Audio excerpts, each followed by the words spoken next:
Tamim ইকবালকে sweet পরা অবস্থায় কল্পনা করুন তো।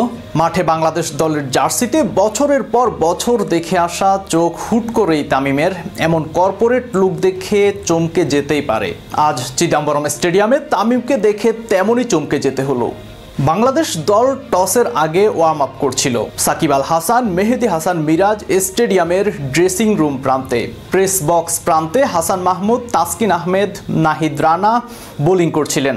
দূর থেকে দেখা গেল পেস বোলারদের সেই ভিড়ের দিকে স্যুট পরা ভদ্রলোক এগিয়ে যাচ্ছেন। সবার সঙ্গে তিনি হ্যান্ডশেক করলেন, কিছুক্ষণ তাসকিন আহমেদের সঙ্গে কথা বললেন, এরপর এগিয়ে গেলেন স্পিনারদের দিকে। সেখানে তাইজুল ইসলামের সঙ্গে হ্যান্ডশেক করে কিছুক্ষণ কথা বললেন। স্যুট পরা সেই লোকটা আর কেউ নন, তিনি তামিম ইকবাল।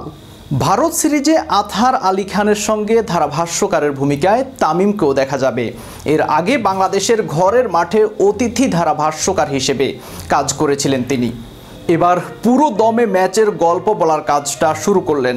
আর তামিমের এই নতুন ক্যারিয়ারের শুরুটা হলো ভারত সফর দিয়ে। সেজন্য বেশ ভালোভাবে প্রস্তুতিও নিয়েছিলেন।